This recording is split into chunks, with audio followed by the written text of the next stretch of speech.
war and why we were fighting in Southeast Asia, I've come to the conclusion that there is no explanation for why we were there. And one of the sad things that is that there just seems to be within human beings a terrible love of war.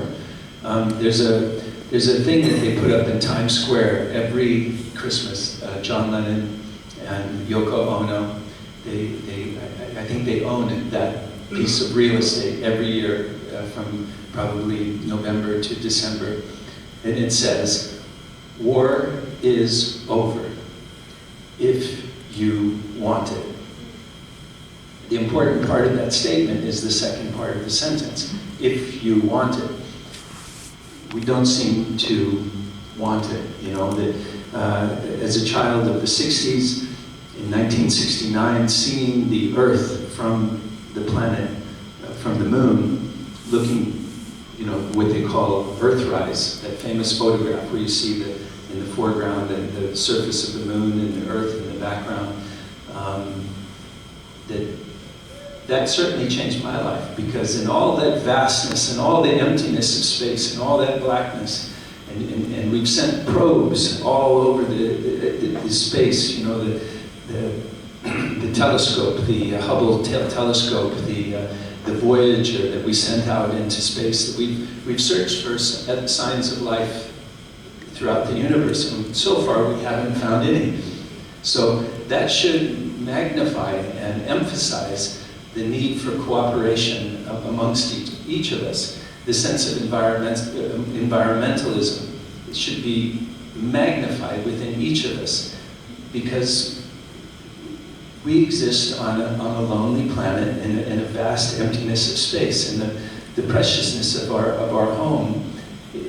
So far, we haven't found any other place that we could escape to in our lifetime. So it just, for me, it magnifies our responsibility to being more loving, more peaceful, and more forgiving, and protecting the resources that we have on this planet, because the resources are not limitless. They're finite. They're not infinite.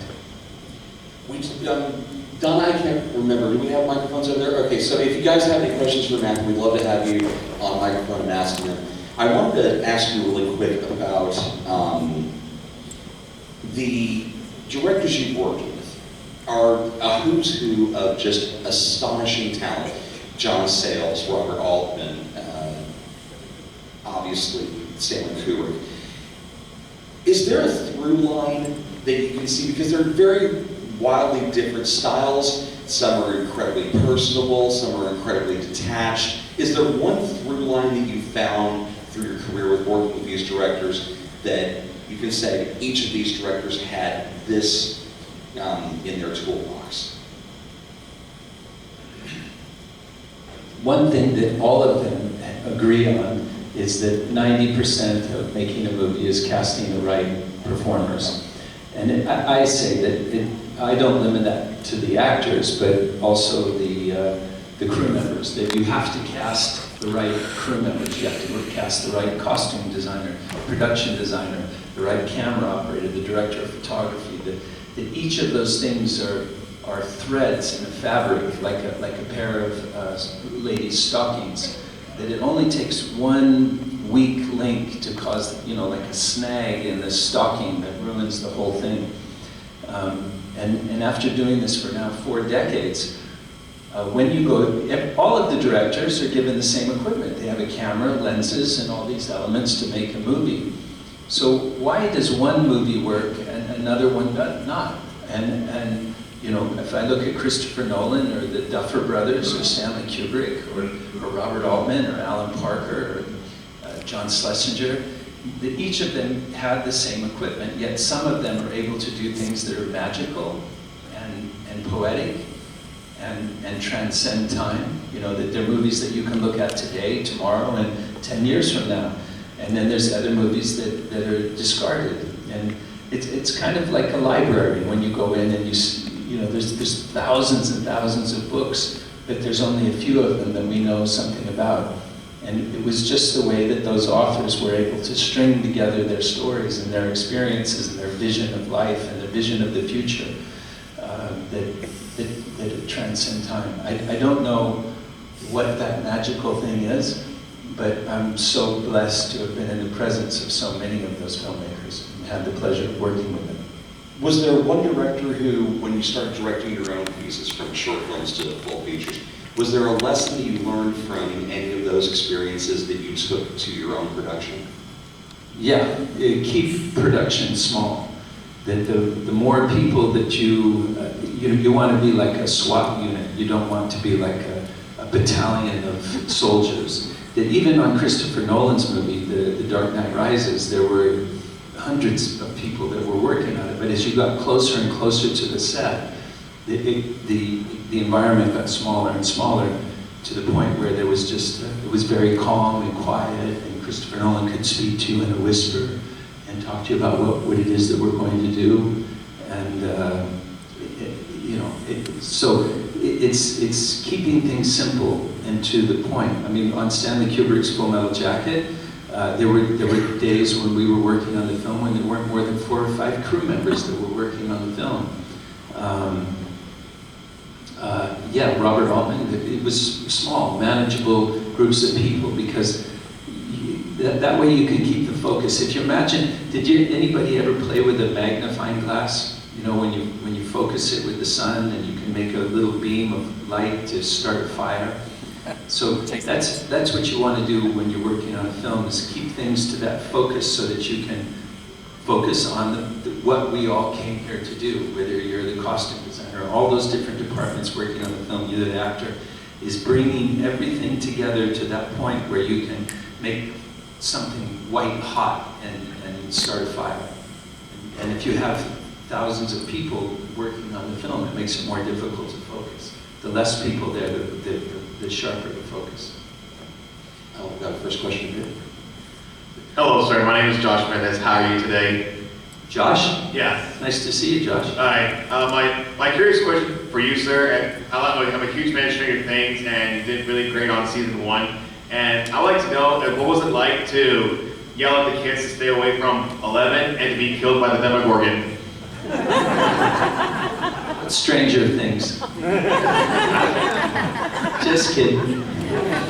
I don't think I ever yelled at them. I never yelled at them. It's one of the fascinating things that I'm not sure what trolling means. Like, I always hear that expression. Somebody should explain to me what trolling means. But this is what I have to say. You know, when you're playing a character, you have to find justification for the things that you do and the things that you say and your behavior. But I certainly never thought of Dr. Brenner as an evil person. 2 nights ago, I had a dream that Dr. Brenner was like Robert Oppenheimer, the man who's responsible for bringing us nuclear warfare, and that what he created, what he was working on, was 11, who is actually an atomic bomb. That when he opened up this world to another world and turned the world upside down, that it was how the world changed with the nuclear age. Isn't that fascinating? That I should have a dream? It's kind of interesting, right? And Adam Baldwin, who was with me in Full Metal Jacket, what he had written on his head is what Robert Oppenheimer, quoting, I don't know, Confucius, or who said, "I am become death." Does anybody? I always remember his Oppenheimer. I don't remember his source. Well, Oppenheimer said, "I am become death," right. but he was quoting the. It's not Lao Tzu, is it? Maybe. That's it. Bhagavad Gita. Thank you. It sounds like a song from Iron Butterfly. In-a-gala-da-vida, baby. Don't you know that I love you? Okay, I will stop singing. Yeah, so did I answer your question? But yeah, Dr. Brenner never spoke harshly to 11. He was always kind and instructive in telling her what she was going to do. And the thing with the cat, I always thought was interesting was Dr. Brenner experimenting with her to see where her morality was, to see where her humanity was. Would she crush the cat the way that she crushed the Coca-Cola can? And she passed the test as far as I was concerned, that she wasn't willing to kill an animal, but she was okay with crushing a Coke can. Is that trolling? Yes. Yes? I just want you to think, like, she's killed about 6 people. Dr. Brenner hasn't killed anybody. That's all I'm saying. Don't worry, grammar apologist. Fabulous. Go ahead. Hi, my name is Tom. Very nice to meet you.